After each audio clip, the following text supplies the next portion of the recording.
रायजो राजाफोरा बायदि बायदि बाथ्रा सावरायबाय थानाय नुदों।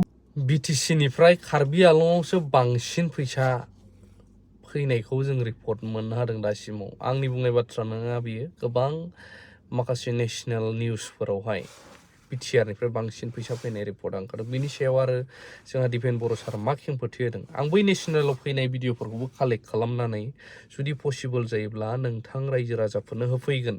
थारैनो मा अबहेला जादों, मानि थाखाय प्रमद बर' सारनियाव नांगौबायदि फैसा फैदोंमोन बेखौ बाहायनो रोङासै, आरो एबारनि खेबाव मानो इसिबां खम फैसा हरजाखो जोंनि बिटिसियावहाय, नैबे साननो गोनां बाथ्रा जाना फैदों। आरो फैसा खम हरजानाय माने मा, जोंहा जेबो जानाय नङा नोंथांमोना साननो हागौ। अब्ला बोरै जोंनि लामा सामा डेभेलप जागोन, स्कुल कलेज बोरै डेभेलप जागोन, बोरै जोंहा देहा फाहामसालिफ्रा बोरै डेभेलप जागोन, नैबे साननो गोनां बाथ्रा। दा बिनि सायावनो सोंथि खालामजानायावहाय दिपेन बर' सारा मा बुंदों?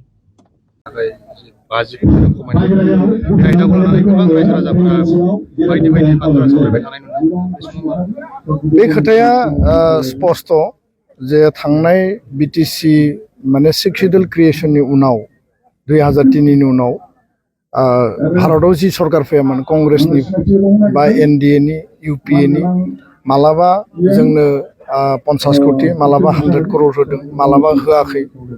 दा बेयो माने फिक्स नङा, बेयो जोबोद फ्लेक्सिबल, आरो बेखौ ग्रान्युलार हिसाबै भारत सरकारा होयो।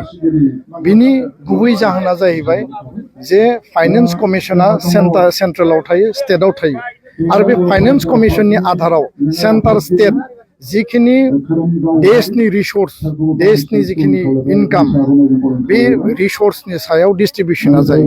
दा बेखायनो भारत सरकारा कमिटेड जे भारतनि सिङाव जिखिनि रायजोफोर दङ, जिखिनि इउनियन टेरिटरि दङ, स्टेट दङ, बेयाव बिसोरो फैसा हरनांगौ। खिन्थु बे बाउन्ड नङा, मेन्डेटरि नङा जे 6 शिड्युलाव बिथांमोना फैसा हरनांगौ।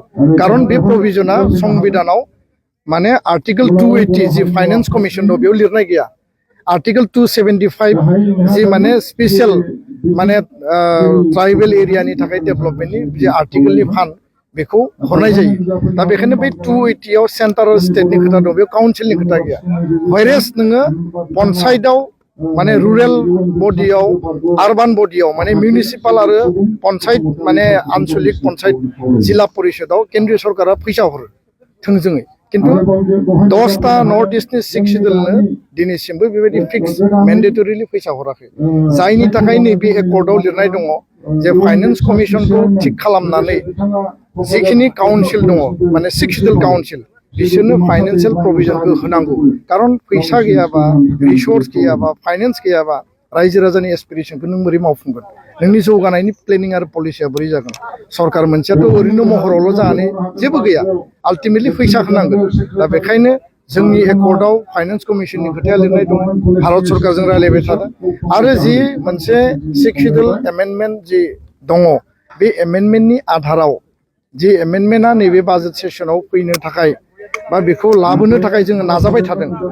दा बे खामानिनि गेजेरजों फैबाय थानाय समाव भारत सरकारा आसाम सरकारनो जि फैसा हरगोन, आलादायै बिटिसिनो बिटिआरनो आलादायै फैसा हरगोन। आरो बे हरोब्लासो जोंनि जे फिक्स जि एमाउन्टआ बेयाव क्लियारलि माने मेनसन खालामनाय थागोन। नङाबा मालाबा बारा होगोन, मालाबा खम होगोन, मालाबा होनाय नङा। आरो बे खोथाखौनो लानानै जों खामानि मावगासिनो दङ।